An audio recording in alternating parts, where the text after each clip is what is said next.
Opo, grabe ang nangyari kay Bebe M, mga kabibig. Kasi si Bebe M at saka si F. Eliza Marcos ay nag-attend ng Thrilla in Manila.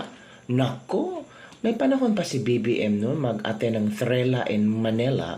Well, in fact, grabe ang korupsyon sa Pilipinas. Bilyones, trilyones ang nawawalang pera ng taong bayan. Pero may time pa rin si BBM for relaxation, happy-happy, manood ng show. Sabi ng ilang netizen na supporter ni BBM, okay lang yun. Kasi sa daming problema ng Pilipinas, wala nga siyang solusyon. Hindi mag-relax, chill-chill na lang siya. Ganun talaga si BBM, no? Chill-chill lang. Ano ko, mag-aapat na taon na siyang nakaupong presidente, pero chill, cool. Parang, ewan ko nga kabibig. Ito kabibig ha, nag-trending ang videong ito kung saan mga kabibig, ito pag-usapan. Sabi ni Kiko Barzaga, nag-boo ang crowd. Marcos Jr. present sa Thrilla in Manila 2. Kiko Barzaga naawa kay Marcos Jr. matapos sigawan sa Araneta. Nako po. Sabi ni Kiko Barzaga, sinigawan raw ng ikulong na yan. Hala, ikulong na yan. Mga kurakot. Baka si Marcos ikulong nila. Si President Marcos kanina sa Thrilla in Manila. Kawawa naman. Sabi ni Kiko Barzaga, umalingaw-ngaw ang ingay at halong reaksyon sa loob ng Smart Araneta Coliseum ngayong gabi, October 29, 2025, matapos ipakilala sina Bongbong Marcos at First Lady Liza Marcos sa gitna ng Thrilla in Manila 2.0 boxing event. Habang ipinakilala ang mag-asawa, malinaw sa isang video clip ng News 5 na may narinig na boos at sigaw mula sa ilang bahagi ng crowd. Kahit pa may mga tumayo at nagpalakpakan bilang suporta. Kaya si Kiko Barzaga agad-agad nagpost sa kanyang Facebook fanpage na sinigawan raw ng ikulong na yan. Si President Marcos kanya sa Thrilla in Manila, kawawa naman. Ang post ni Barzaga ay umano ng libo-libong reaksyon at komento mula sa netizen. Hati sa mga nakisimpatya at sa mga nakiayon sa sigawan. Ito ha. Ito ang komento mga kabibig. Sabi ng netizen, bakit parang voo? Mali ba narinig ko? Kahit anong paninira nyo kay Marcos, talagang siya ang makakaahon sa Pilipinas. Ay ano ba naman yan? Makakaahon sa Pilipinas. So, ito daw ang video mga kabibig. Manood kayo ha. At magbigay kayo ng reaction. Pakinggan nyo mabuti kung ano ba ang isinisigaw ng tao. Boo? BBM? Wala ko na rin ng BBM. Kasi noon, sa kasagsagan ng kanyang kasikatan bilang politiko, BBM talaga ang marinig natin. No, BBM. Karon nga, wala talaga. Parang VU, Vovo, Boo, ikulong na yan. Watch this video. The President of the Republic of the Philippines.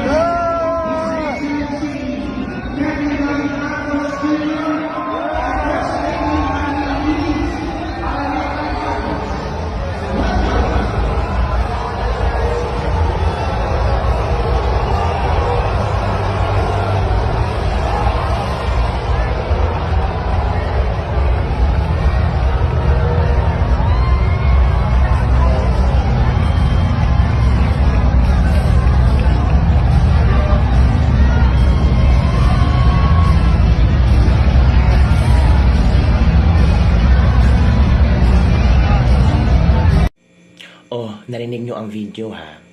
Narinig nyo mga sigawan ng tao? Narinig nyo ba ang boo? Narinig nyo ba ang BBM?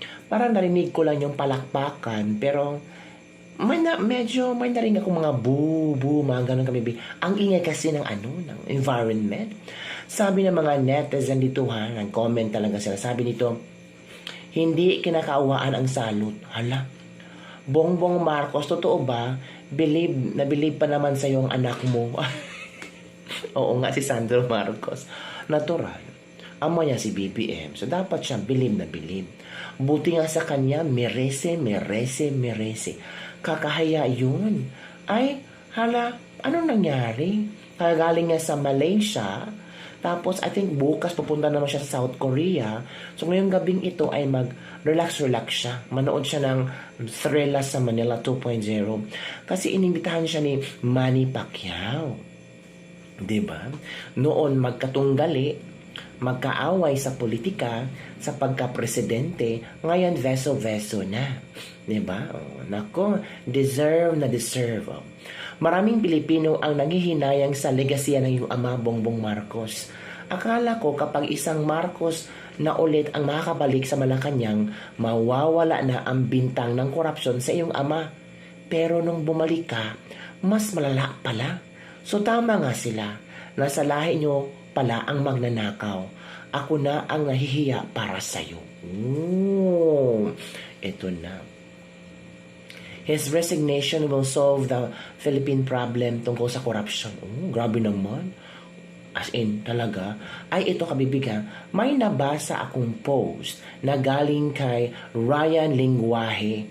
Nanood siya ng Thrilla in Manila. Disclaimer lang ha, ito yung napansin niya.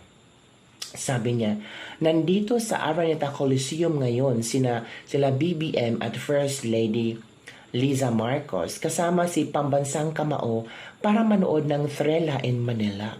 Nung tinawag ang pangalan ni Pacman ay naghihiyawan ang mga tao. Pero nung tinawag ang pangalan ni BBM at First Lady ay nagbuo ng malakas ang mga tao at yung iba ay nagsisigaw ng Duterte. Duterte. Hala ka. We aside from boo, hala sumigaw pala ng Duterte, Duterte. Nako po.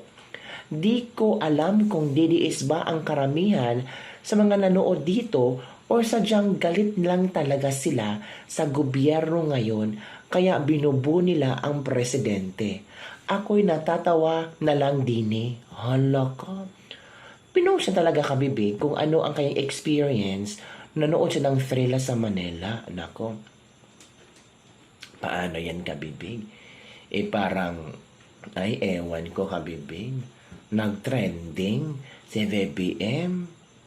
Oo, binood talaga. Oy, naku, ano ba naman yun? Diba? Si Boy Kaway, wala namang kumakaway pabalik. Oh. Magagnang, kawawang presidente, hindi natutuwa ang mga tao. Haha, hindi kagaya ni Inday Sara Duterte. Oo. Ito pa, malayo siya kay Sara, hindi kasi magnanakaw at adik si Inday. But, enjoy lang. So, yung, ano ba? Sinusuka na kayo ng tao. Kung ako sa kanila, di na ako magpakita in public. Ano ba? Binu talaga. As in, super nakakahiya. Kaway-kaway. Tapos ang mga tao, walang pakialam. Anong nangyari, BBM? Parang, hindi ka na mahalang tao. Noon, pag lumalabas ka, hiyawan ang mga tao. Tinatawag ang pangalan mo. Pero ngayon parang iba na ang reaksyon ng mga tao. Boo! Boo! Bakit? Anong pagkukulang mo? Anong nagawa mong kasalanan? This incident shows how deeply public sentiments remains divided. Hopefully, we can move toward more respectful discourse even in a moments of disagreement. Ito pang ibang komento ng ating mga netizen, mga kabibasahin natin. If true po, it's a sign that BBM has lost respect ng mga mamamayan kay BBM dahil sa malawakan and check na corruption left and right on most government agency. Sinusuka na talaga yung mga Pilipino pero sobrang kapal ng mukha, ayaw umalis. Sila kasi ang presidente. Si BBM kasi ang presidente. Hindi nakakaawa, magnanakaw yan buti nga sa kanya kahit anong gawin niya. From Elmer Santillan. Gawa ng taong walang respeto at walang pinag-aralan yan. Bastos ang lumalabas sa bunganga. May karma din yan.